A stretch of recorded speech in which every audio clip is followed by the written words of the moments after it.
comment vous dire, c'était comme si c'était démaquillé avec du sopalin. Bonjour à tous et bienvenue sur le channel. C'est le dernier jour du mois de mars. Et comme la tradition le veut, nous allons finir avec les empties. C'est-à-dire qu'est-ce que j'ai fini pendant le mois de mars. Et je vais vous dire est-ce que c'est bien, est-ce que c'est pas bien, est-ce que je recommande, est-ce que je recommande pas. Et j'ai même fini 2 livres dont je vais vous parler à la fin de cette vidéo.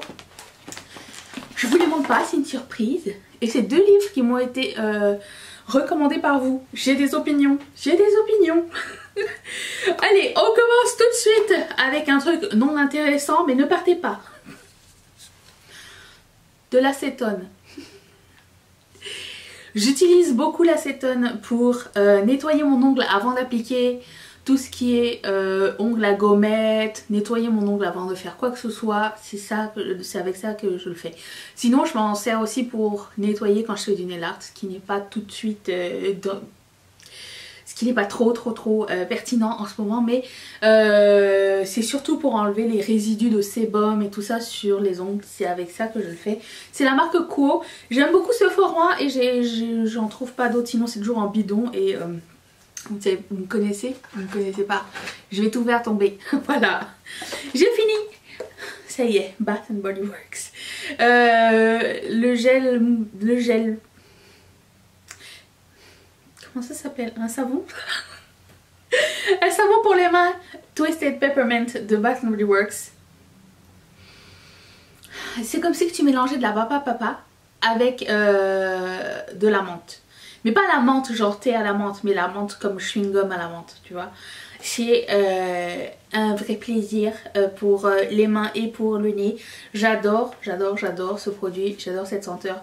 Mais je me suis rendu compte aussi avec le temps que j'aimais cette odeur, parce que c'est une odeur de Noël. Mais j'aime les odeurs de Noël à Noël. Je sais, c'est bizarre, mais ma tête et mon nez sont étroitement reliés. Donc on peut pas changer les périodes comme ça. En ce moment je fais brûler des bougies de Noël, je suis complètement perdue. Voilà. Donc excellent produit. J'ai aussi fini un gel douche de la marque Cottage, ou Cottage, je sais pas comment on dit, cerise noire et pistache. Et j'étais pas sûre, hein. Moi la cerise c'est pas tellement mes odeurs favorites, mais ça... j'ai adoré. Je le mettais avec... Alors le truc c'est que je faisais un combo. Je mélangeais ce gel douche et après ma douche je mettais cette crème pour le corps de Bath & Body Works qui s'appelle Coconut Mint Drop, qui est aussi un truc de Noël. Les deux ensemble, c'est un heureux mélange. Ça sentait le parfum d'adulte, le parfum cher, le parfum de legit, pas le parfum d'adolescent, vous voyez. Et les deux ensemble ça allait très bien ensemble, mais j'aime aussi beaucoup les deux séparément, mais ensemble. Coconut Mint Drop, on sent pas grand chose, ni de la menthe ni du coco, hein, je vous dirais. Ça sent, dites-moi ce que ça sent, j'ai envie de savoir. Huile de noix de coco et shea butter, c'est ça, c'est le shea butter. Ça sent ça, merveilleux ensemble. Ensuite, j'ai fini une crème pour le visage à la marque Reversa, c'est la collagénique. Je rachèterai pas, puisque j'ai racheté pour la 4e fois consécutive, non consécutive, pour la 4e fois, la crème ELF. J'avais plus de crème hydratante et je suis allée chez Walmart.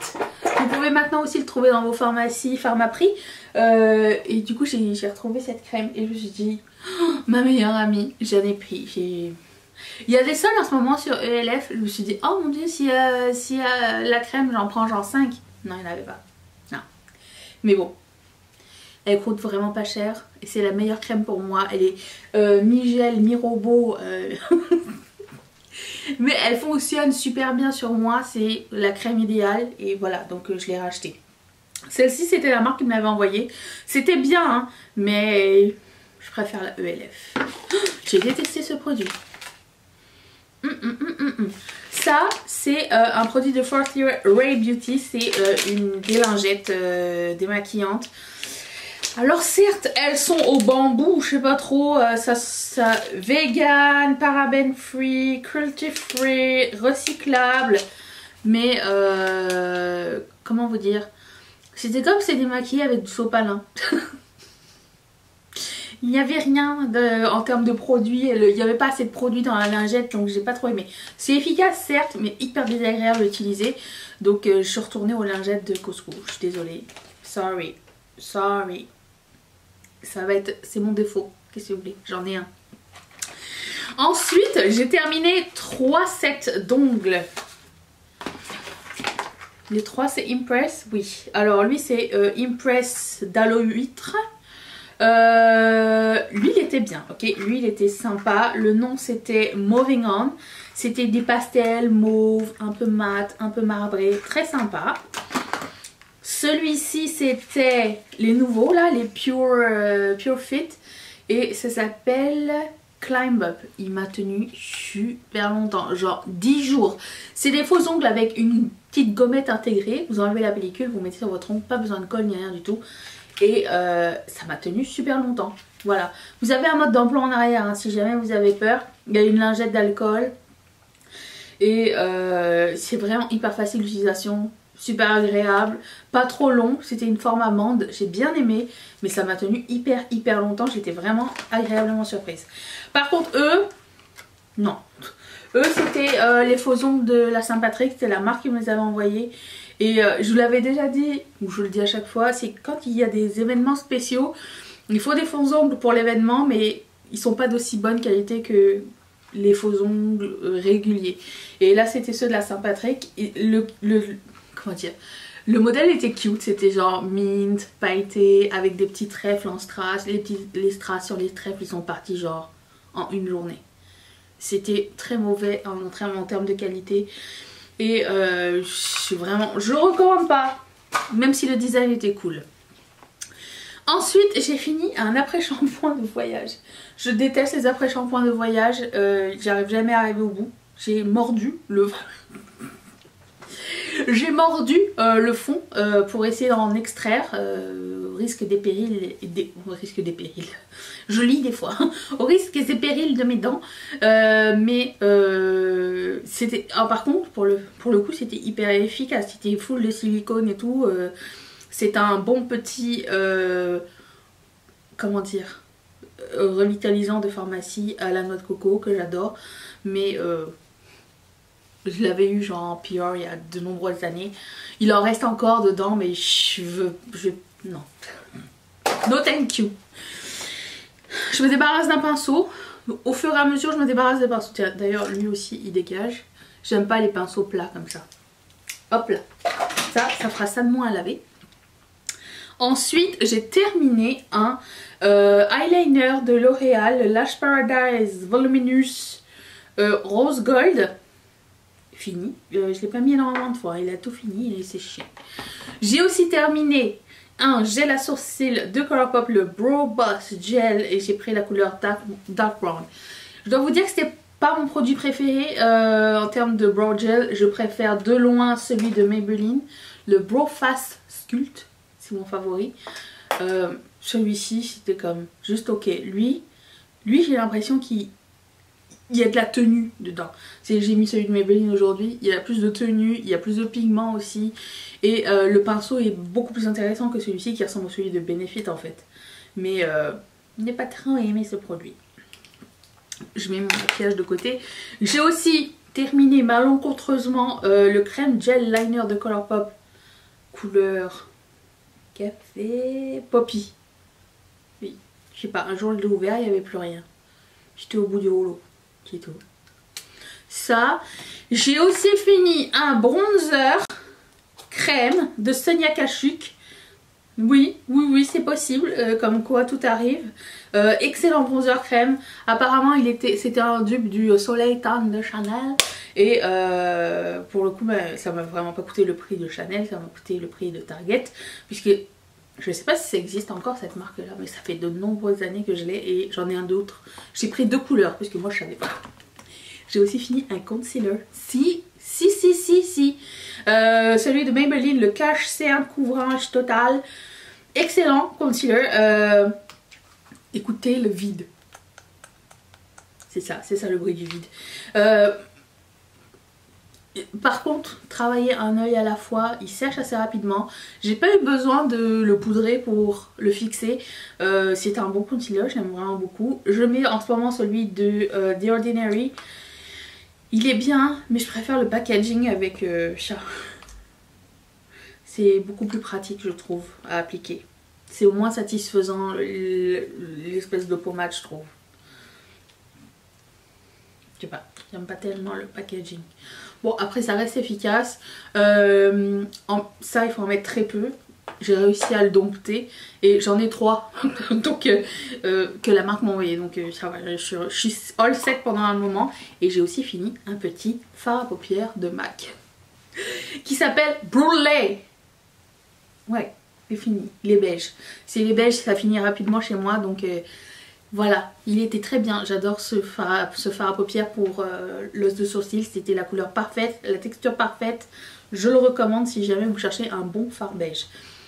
Parlons de livres. Si vous êtes encore là et que vous avez envie d'en savoir un petit peu plus sur mes lectures, j'ai lu, ça m'avait été recommandé par plusieurs d'entre vous, L'heure bleue. Alors apparemment c'était un livre que tu pouvais lire quand tu étais plus jeune. C'était un livre d'école ou je sais pas trop. J'avais jamais entendu parler de ce livre jusqu'à ce que plusieurs personnes me le suggèrent.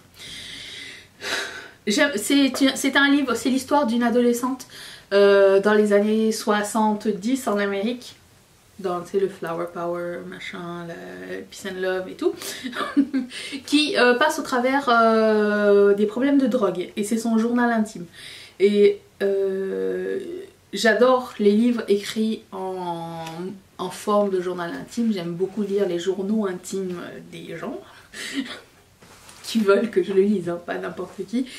La fin m'a choquée. Je vous le dis. Ça se lit super bien et super vite. C'est à peu près 200 pages quoi, ou un truc comme ça. Attends. Ouais, plus ou moins 200 pages. Le seul truc que j'ai détesté de ce livre, c'est que ça a été extrêmement mal traduit. J'aurais aimé lire la version originale en anglais en fait. Je savais pas que c'était un film, c'était un livre américain, j'aurais dû le savoir. Traduit de l'anglais par Marie-France Walter. Plus jamais Marie-France, on te donne des choses à traduire. On dirait qu'elle utilisait Google Translate en fait. C'était horrible à lire. Tu voyais des fois des mots, des phrases qui ne faisaient aucun sens.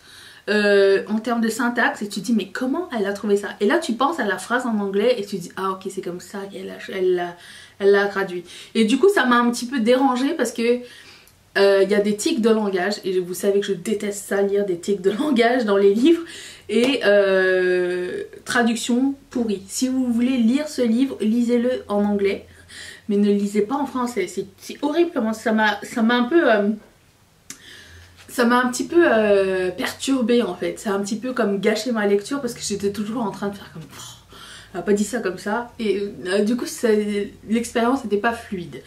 Et j'ai lu, alors ça pour le coup c'était génial. Merci à la personne, je pense que c'est Alexia.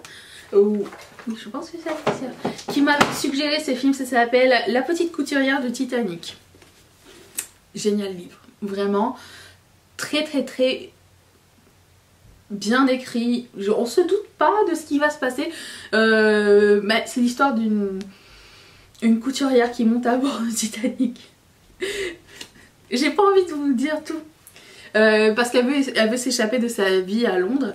Et est-ce que ça dit qu'est-ce qui se passe? Attendez,